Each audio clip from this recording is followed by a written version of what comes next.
time in the Philippines here. Today I want to do a short piece. It might end up being a bit longer, but never mind. It's an important piece about why are men attracted to trans women. And I'm going to make this piece because I've been approached by several men who have this problem. They don't know why, and they are attracted to trans women. They don't know why. And of course, on the other hand, we have the rabid radfems who really don't understand and don't want to. But this is going to try and explain it. Now, we know from studies by people like Kevin Su at Northwestern that 40 to 50% of men who are attracted to trans women are actually themselves autogynephilic, and they tend to be attracted to the autogynephilic type of trans woman. We are not talking about those men here, right? We're absolutely not talking about them, okay? We're talking about, you know, you've got 40 to 50% are a particular kind, then you have to explain the other 50%, which is the rest of us. And these are what I'd call straight transphilic men. They're just ordinary straight guys, but they like trans women too. So the question then is, how can this be?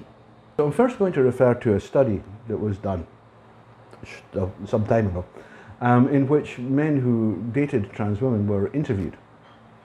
Now, the study didn't make a breakdown of HSDA AGP, but it was talking about the men, so that's maybe not quite so important here, but I'm going to quote it anyway. And one of the, directed from the study, one of the most important findings of the study was the role that illusion played in the meaning and construction of erotic desire amongst heterosexual men. So what is basically being said here is that a heterosexual man attracted to trans women, pre-operative trans women that is, normalizes his partner's penis as a girl cock, right? He sees it as female. He doesn't see it as male, right? So there's no threat involved in it. It becomes a part of his ideal sexual and romantic target who remains a woman. And this allows him to switch off its masculine repulsion effect as long as it plays no actual active role in sex. Okay, so as long as she doesn't penetrate with it, there's no problem. He's going to treat her exactly as he would treat a woman, and he's going to see her exactly as he would see a woman. He found that amongst these men, they were fully aware all along that the penises were not really female. What they were doing was suspending disbelief. They were doing exactly what you do when you go to the cinema or you go to the theatre. I mean, you know perfectly well that Peter Pan can't fly, but there he is. Actually, Peter Pan is usually a girl, but until the feminists invented and, you know, started spoiling everything. So just in the same way, our man here knows that the girl in bed with him is not really female, but he can still go ahead and penetrate her and have fun in bed in the way that he would with any other woman. It's crucial here that the gender and sexual roles are absolutely conventional. The man penetrates the girl. So her penis plays no active role in the sex. Simple as that. She's never going to penetrate him with it. So the principal masculine quality of the penis, that it is a penetrative organ, is just ignored. And at the same time, ladyboy, a trans woman, will do everything she can to appear to her partner as being as feminine, as female as possible. And I mean, I remember a girlfriend of mine, and she's a sweetie, but it kind of fell apart. It was rather sad about that, but never mind, she was a sweetie. And I remember her saying, she was a bit drunk, you know, and she was a very outspoken young woman, I got to tell you. And she said, you know, I sometimes say to girls that they look like gays. These girls, they look like gays. And we look more like girls. We're much more beautiful, much more like girls than they are. You know, which in a way was really, really shocking, because it was like, ooh, you got a lot of front to say that, hon. But at the same time, I knew what she meant. It was because they put in so much effort, you know, they really studied it. And she would point out girls who were wearing too much makeup. She said, wait, you wear too much makeup like that, you look like a ladyboy. And I actually remember her walking up, she was a bit drunk this night, walking up to a girl who was performing. And so when the girl came off stage, this particular young lady walked up to her and said, you look like a ladyboy, you need to wear a lot less makeup. Amazingly enough, there was no, I thought, the place is going to erupt here. And the girl just said, really? Oh, really? Oh, well, that's interesting. I'll take your advice, you know. Another girl who is a waria, those are Indonesian and Malaysian ladyboys, basically. She said that, you know, they pride themselves on being more satisfying and more exciting in bed than any woman ever could be. They give a man more pleasure than a woman would, and that is really important to them. It's a big deal, you know. So, and they obviously pride themselves on their skills in bed, and these are considerable. Don't let anybody kid you. So all of these things help the man to suspend his disbelief, you know.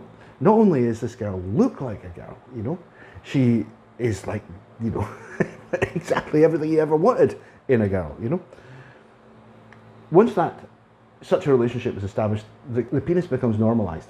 And even if that first relationship breaks up, then the guy will carry that forward. He'll go, the next time he meets a lady boy, you just go, right, okay, fine. I know what's going on here. He's normalized the penis as a girl penis, so it doesn't cause him any problems at all in his relationship with this girl. Now, let us move on a little bit, because I want to keep this as short as I can, but it is a complicated subject. That might explain how some men, you know, they just have an encounter with a trans woman and they go, this is quite nice, we'll keep on doing.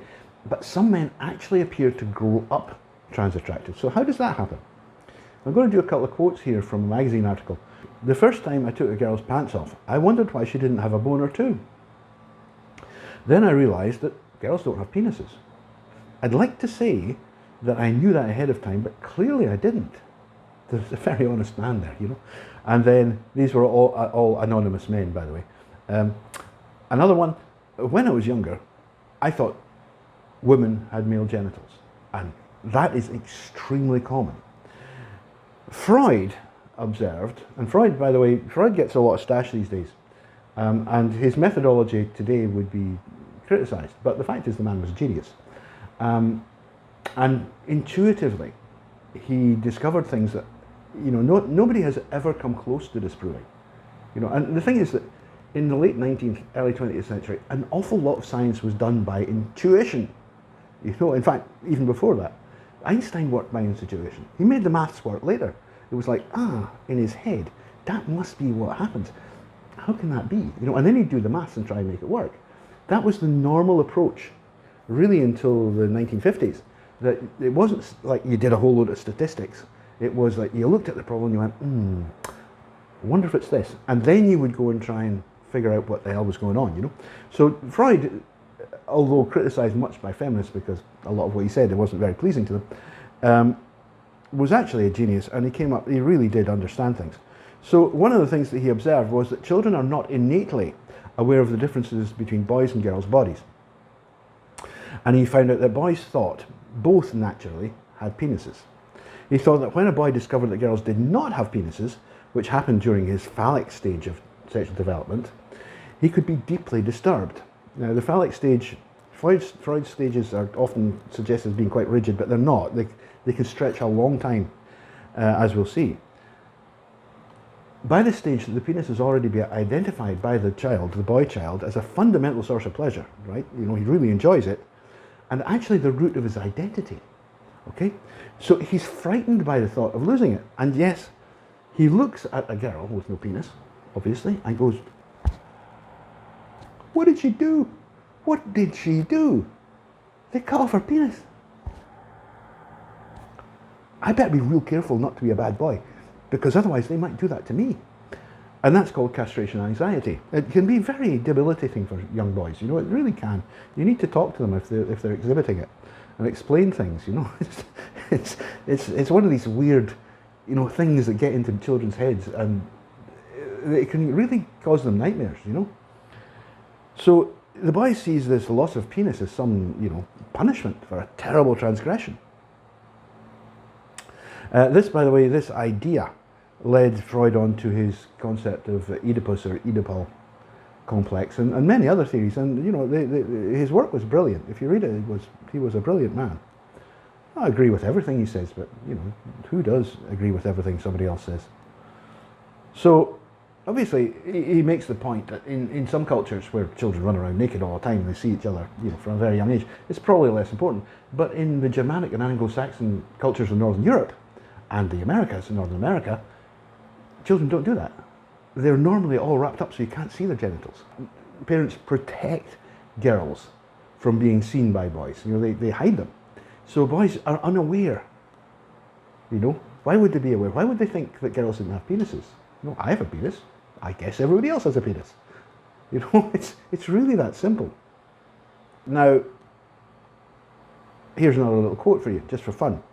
And I had always thought, because right, whatever you call it, full disclosure here, I absolutely was one of those children. I completely believed that girls had penises until, I don't know, I was 11, 12, something like that. And certainly during my childhood, it was just like, they have penises. And, that caused a lot of things that we'll discuss to follow from that. But here's a thing, I kind of thought that given that some of the most graphical pornography imaginable is readily available on the internet these days, and everybody has a smartphone even when they're not supposed to, I had kind of thought that, children these days they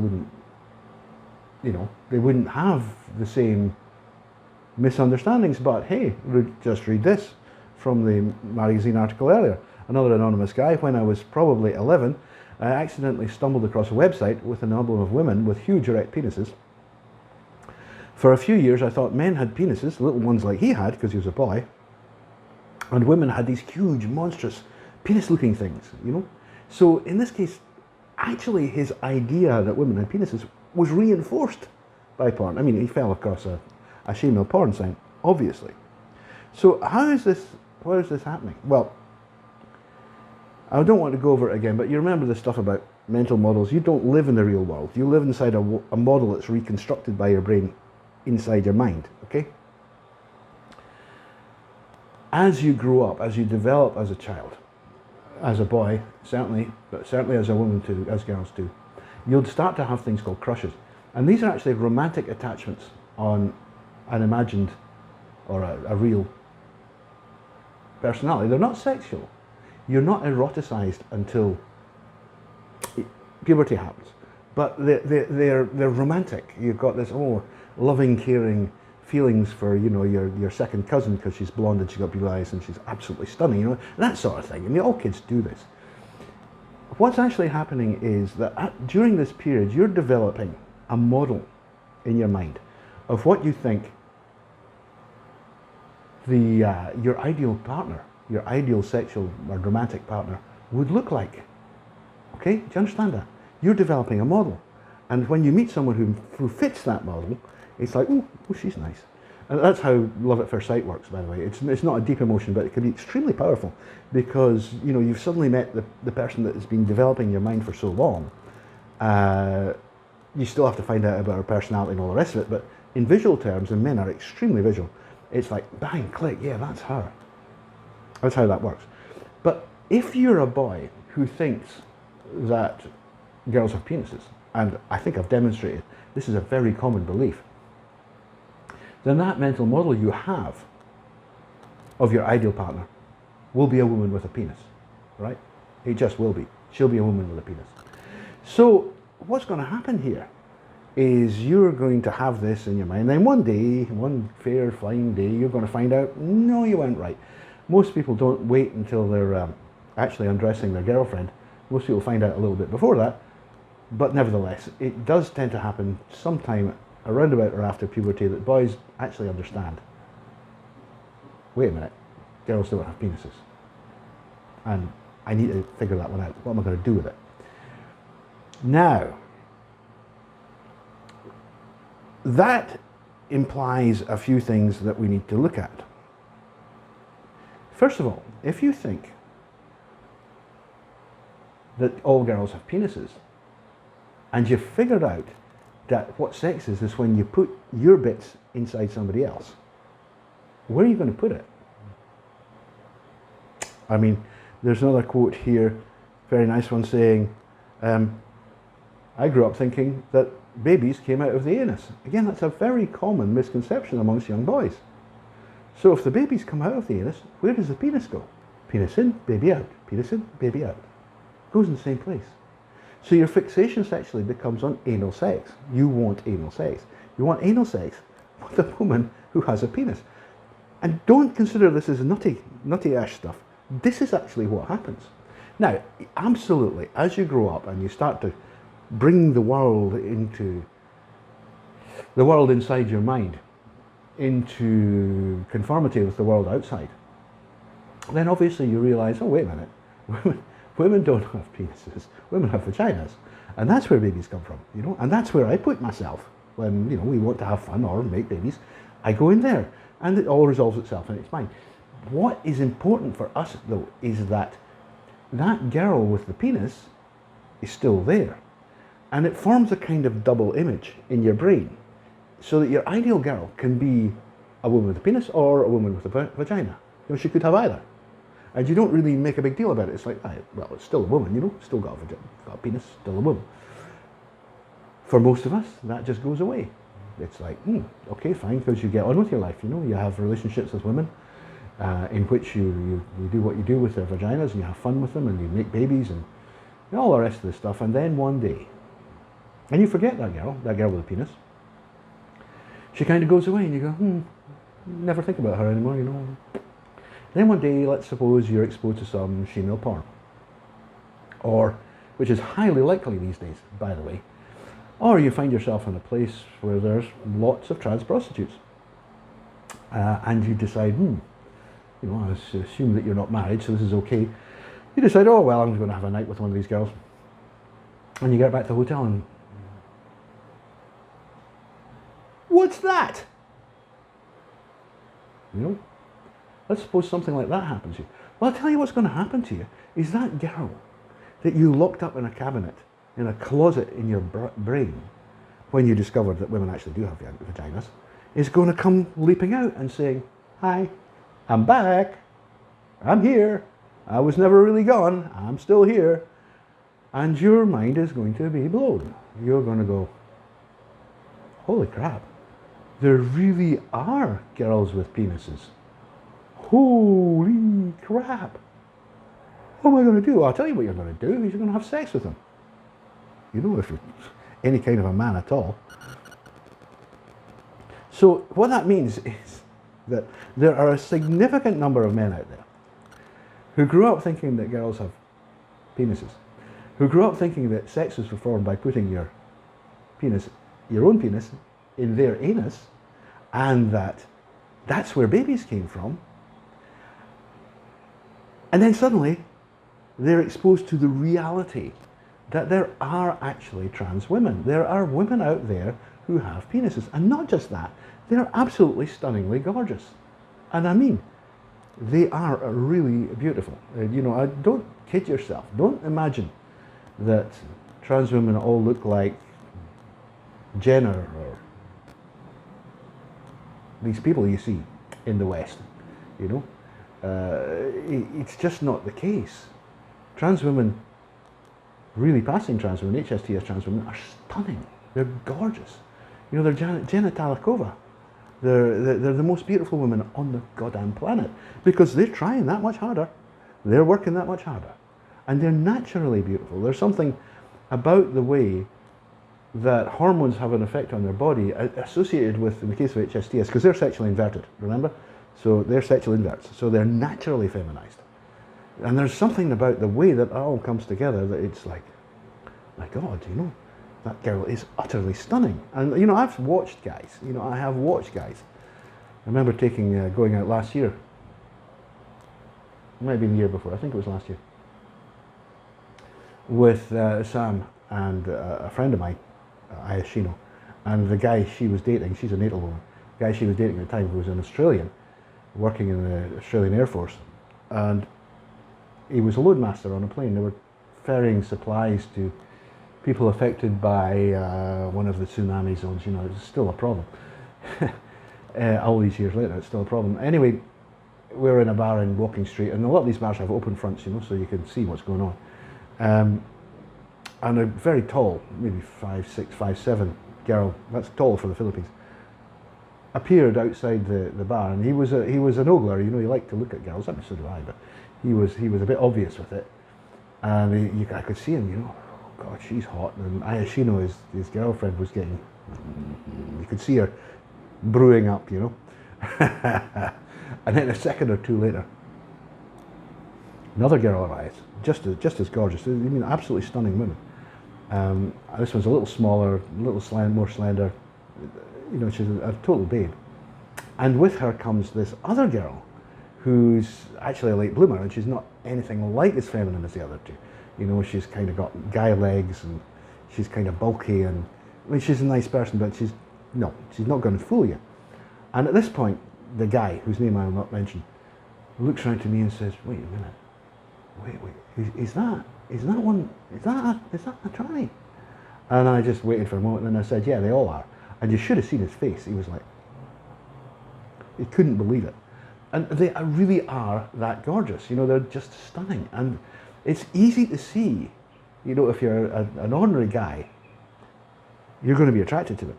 If you're an ordinary guy who grew up thinking that girls have penises anyway, it's like, hey, okay, that's fine. Let's just go with it. And this has got nothing to do with homosexuality. You know, the whole gay thing is just another American, USican hypocrisy. It's a lifestyle, it's not an orientation. But essentially, homosexuality is the desire for masculinity. And the men we're talking about don't have that. They're attracted to femininity. It's just that they're able to play they're able to suspend disbelief. That's all it is. It's perfectly natural, normal. And in fact, if you look through history, and you read the history, which I have done, you'll find that this particular attraction has been around since the dawn of civilization, and probably before. It's always been part of human culture. So don't get your knickers in a twist about it. If you're a guy with this attraction, just go with it. Live with it. No big deal. Doesn't mean you have to settle down with a trans woman, but you know, don't knock yourself out because you are attracted to them or even having sex with them. And for the feminists, you know, you are the most repulsive people on the planet. You are horrible. Try not to make yourself more horrible than you already are with your nonsensical attempts to pigeonhole men into boxes that you created and didn't ask us about. Okay? So anyway, there you go. Bye-sy, folks. Enjoy life.